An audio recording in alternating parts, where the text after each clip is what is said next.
If there's one critique of the media from the right that I do agree with, is the moralizing nature. Like, there is no condescension and moralizing on Fox. It's people on a couch asking questions. Are you worried about how many terrorists are coming in on the border? Do you ever worry about that?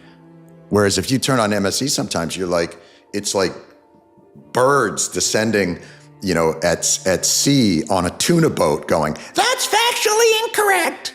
Incorrect. Not correct. Incorrect. And you're just like, I can't listen to this. You're all acting like the tariff regime is a tried and true remedy. Oh, of course, this is the medicine that's always prescribed. Except the last time it was tried 100 years ago, we had a Great Depression. Jon Stewart just took aim at MSNBC, and no one saw it coming. Jon Stewart is making headlines again, this time for turning his critical eye toward MSNBC. In a surprising twist, the longtime Trump critic called out the network for its nonstop attacks on the former president. And let's be real, coming from Stewart, that's the last thing anyone expected. But honestly, it's kind of refreshing. It proves that even some of Trump's harshest detractors are willing to confront hypocrisy within their own circles. Stewart didn't just critique MSNBC. He tore into them with a level of precision and intensity that lit up the internet. And yes, we got every jaw-dropping moment lined up for you. But before we dive in, make sure to hit that subscribe button so you never miss game-changing moments like this. First law of Trumpodynamics. Every action is met with a very not equal overreaction. These pardons are sick. They are offensive. They are un-American. This is one of the most egregious, despicable acts in American history. This is textbook authoritarian takeover 101. You know, I should have taken that class. And not majored in submissive liberal crying 101. Oh. Even Jon Stewart is calling it out. The media's Trump obsession has gone off the rails. Trump derangement syndrome has reached almost cartoonish extremes. And now, even prominent liberals like Jon Stewart are beginning to sound the alarm. The lies, the scripted outrage, the shameless distortion of facts, it's all spiraling into absurdity. And Stewart? He's clearly had enough. At the heart of this media spectacle is MSNBC, a network that seems less like a news outlet and more like a machine built to take down Trump and champion performative wokeness. But here's the twist. Stewart, along with a growing number of voices on the left, is breaking ranks. They're not buying into the manufactured narratives anymore. They're pushing back, calling out the hypocrisy and exposing what many are now seeing as a propaganda engine dressed up as journalism. This isn't about defending Trump. It's about defending truth. And Jon Stewart, once known for roasting Trump relentlessly, is fast becoming an unlikely voice of reason in a media landscape that's lost its grip on reality. You want to make America great again? You can't skimp on the details. President Trump says he's going to reverse Joe Biden's mandate to phase out plastic straws, saying, enjoy your next drink without a straw that disgustingly dissolves in your mouth. Okay, he's right on this one. He is right on this one. Those straws are f***ing terrible. Objectively terrible. I'm supposed to have some weird tissue paper dissolve in my mouth just because turtles can't figure out straws aren't food? No. Don't eat the tubes, you stupid turtles. So Trump is making America great again by taking us back to 2016. But obviously, if we're going to make America great again, we can't stop in 2016. We got to keep pushing to that place when America was truly great. This is exactly the problem. Journalism without bias is becoming extinct. This is exactly what I've been saying.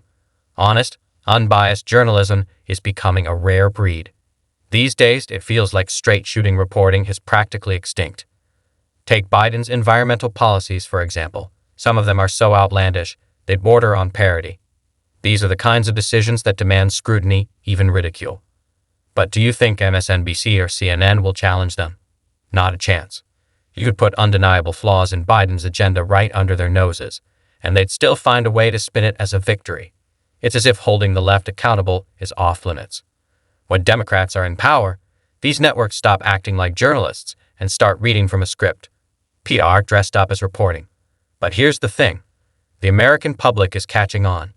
The illusion is cracking, and people are finally beginning to see the bias for what it is. If there's one critique of the media from the right that I do agree with, is the moralizing nature. Like, there is no condescension and moralizing on Fox. It's people on a couch asking questions.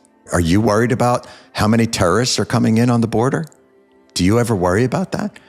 Whereas if you turn on MSC sometimes, you're like, it's like birds descending, you know, at sea on a tuna boat going, that's factually incorrect.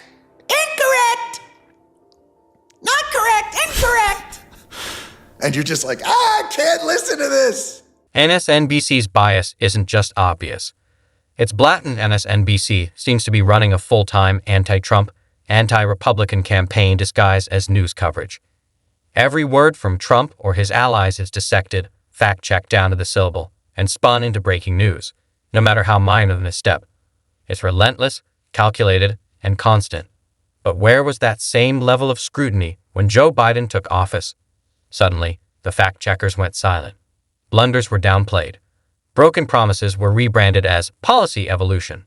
Instead of holding the administration accountable, MSNBC offered cushioned coverage, softball questions, and neatly packaged narratives designed to protect, not question power. And when a Republican so much as stumbles in a sentence, they pounce. What should be a passing story is blown into a media firestorm, plastered across the screen as if it's Watergate 2.0. Let's be honest, this isn't journalism anymore. It's partisan theater. And the double standard isn't just frustrating, it's revealing. Because when media outlets start serving ideology over truth, the public stops trusting them. And right now, people are waking up to exactly that. I think what the media has done over the last 10 years is cry wolf, to the point where they numbed everybody. It was an anesthetic. And it got to where, what was the thing they litigated throughout this campaign? He's a fascist, he's a terrible person. Democracy is on the ballot. Guess what lost?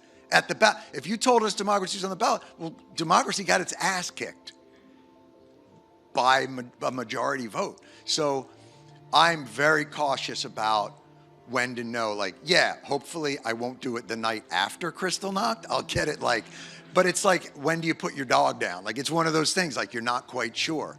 But I do understand how annoying that is. Jon Stewart drops another truth bomb. And the media can't handle it. Jon Stewart just dropped another truth bomb. And once again, the media flinched. Why? Because he's saying what millions already know. When networks like MSNBC and CNN keep crying wolf when there's clearly no wolf, people stop listening. And who can blame them? It's all noise. Panic without substance, outrage without evidence. No wonder their ratings are in a nosedive. Viewers are fed up with being missiled, gaslit, and spoon-fed narratives by anchors who preach their political bias like it's gospel.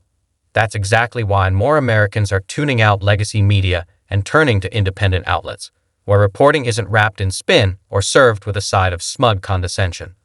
The flood of misinformation and agenda-driven coverage isn't just frustrating anymore. It's downright nauseating. Trust in the mainstream media has collapsed, and unless these outlets do a complete course correction, they're speeding toward irrelevance. We can only push propaganda for so long before people snap out of it, and judging by the shift we're seeing now, that wake-up call has already begun. So let's preserve this secret place for our time and forever, for the benefit of all humanity.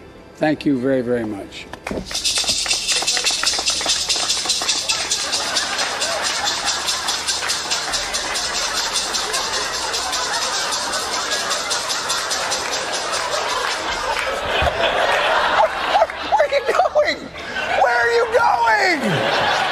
You know, maybe this is how we should do the transfer of power. The winner moves into the White House, and the incumbent just wanders off into the jungle so that his nutrients may be returned to the soil. Jon Stewart isn't playing favorites, and that's why his voice matters just like Bill Maher. Jon Stewart isn't afraid to take a swing at President Biden, and that's exactly what real comedians are supposed to do. Speak uncomfortable truths and use humor to slice through the noise.